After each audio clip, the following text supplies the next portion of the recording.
Pradesh Congress in Bukhaktui AICC ni adongjuk jarita lifelong kaisa kokthum pandak laikya Congress भवनो। आज यहाँ पे उपस्थित होने के लिए बहुत-बहुत धन्यवाद और मंच पे आसीन हमारे वॉर रूम के और सोशल मीडिया के चेयरमैन सत्यजीत जी, आपका यहाँ पे उपस्थित होने के लिए बहुत-बहुत धन्यवाद।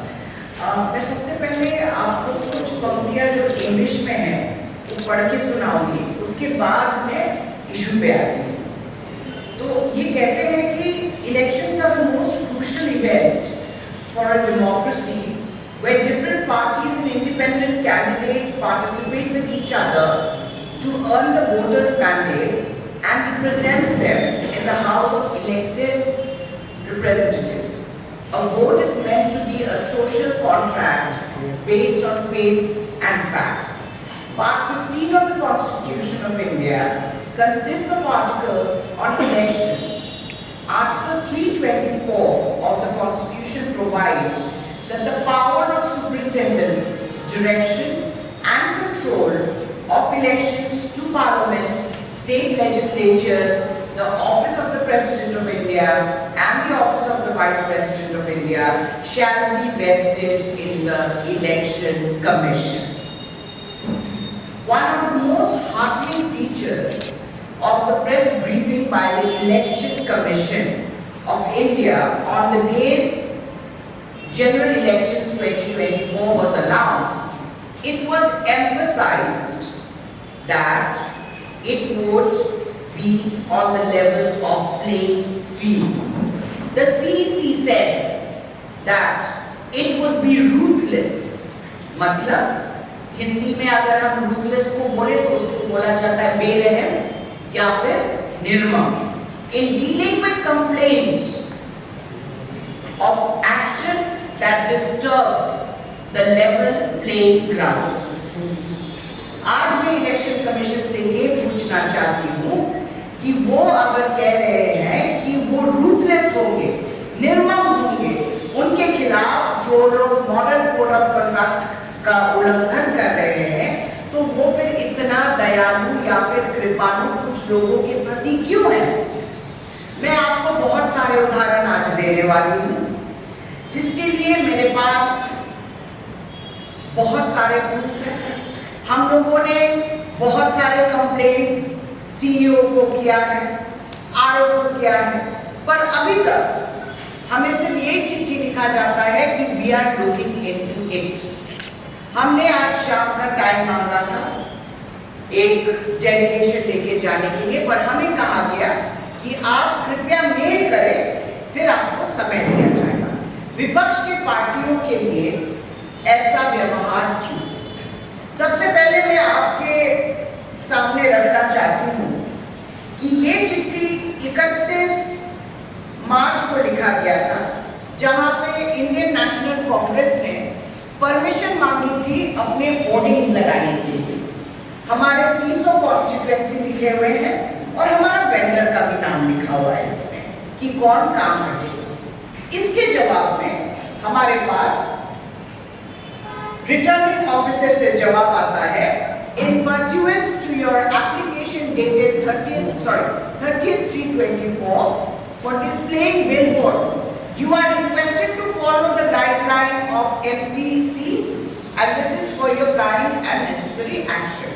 मतलब ये बोला गया है कि आप अगर एमसीसी के रूल्स फॉलो कर रहे हैं तो आपको परमिशन की जरूरत नहीं है। इसको फिर सब्सटैंशिएट करने के लिए मैं आपको एक और पेपर से अवगत कराती हूँ जो इलेक्शन कमीशन से हमें मिला है। इस डॉक्यूमेंट के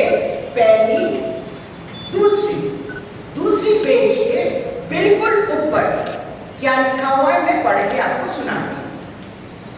यहाँ पे लिखा हुआ है, all political advertisements proposed to be issued on electronic media including audiovisual displays at public places require pre-certification।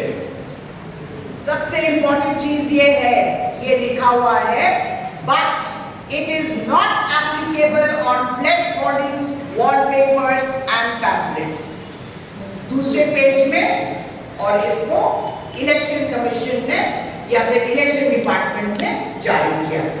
तो मैं इलेक्शन कमीशन से ये पूछना चाहती हूँ कि जब इन्होंने कहा है इतनी क्लियरली कि इसके लिए आपको परमिशन की जरूरत नहीं है, तो पिछले 2 दिन से कांग्रेस पार्टी की होर्डिंग्स को क्यों हटाया जा रहा है? ये पहली बात। मैं दूसरी बात आपको और दिखाती हूँ। पर होर्डिंग हटाकर भाजपा की होर्डिंग लगा दी गई है ना, और मैं खुद एक जगह का इंस्पेक्शन करके आई। आपको ये दिखाई दे रहा है, इसमें कांग्रेस पार्टी का होर्डिंग लगा हुआ है। आप दूसरे पेपर में देखिए, हर जगह में उन्होंने हटाकर बस एक ही भगवा रंग का होर्डिंग लगाया। मैं इलेक्शन कमीशन से पूछना चाहती हूँ कि क्या वो कोई एक्शन लेंगे? क्या विपक्षी दलों का भी हक है?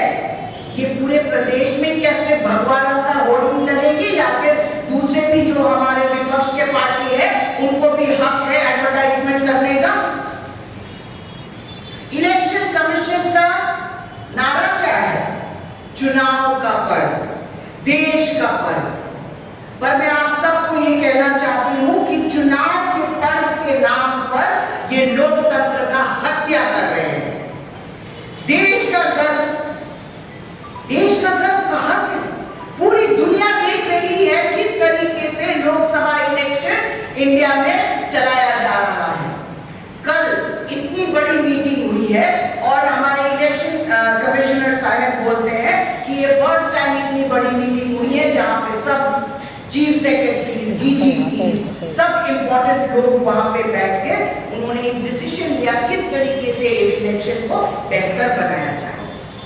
पर मैं उनसे पूछना चाहती हूँ, अगर इस तरीके से मॉडल कोड ऑफ कंडक्ट का उल्लंघन होता रहा और विपक्षी दलों के साथ अन्याय होता रहा, तो ये किस तरफ जा रहा है ये देश?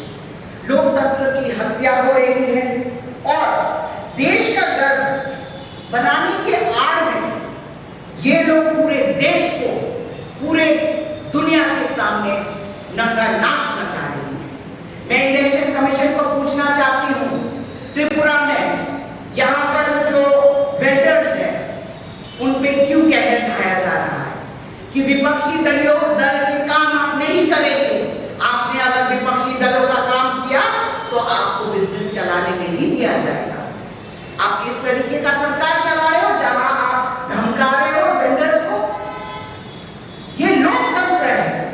हर एक आदमी को कमाने का हक है, हर एक आदमी को अपना मत देने का हक है।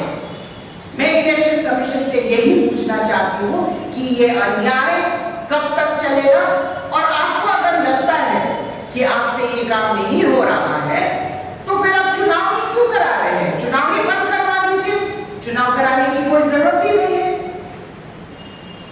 बहुत दुख की बात है कि इस स्थिति पे आज हमारा भारतवर्ष आके रुका हुआ है, जहां पर हर एक विपक्ष पार्टी को हाथ जोड़ के अपनी जो कैंपेन के लिए हमें क्राउड फंडिंग की जरूरत पड़ रही है। क्यों? क्योंकि जितने भी इनकी एजेंसीज हैं, चाहे वो ईडी की बात हो, इलेक्शन कमीशन की बात हो, इनकम टैक्स की बात हो, सब इनके कठपुतली बन गए हैं। पर मैं आपको बोलती हूँ, इस देश में ऐसे भी लोग हैं जो कठपुतली बनने को तैयार नहीं है, और कांग्रेस पार्टी कभी भी ये कठपुतली नहीं बनेगी। और आने वाले दिन में हम इसका टक्कर जरूर देंगे और लोगों के साथ कंधे से कंधे मिलाकर हम चलते रहेंगे। बहुत बहुत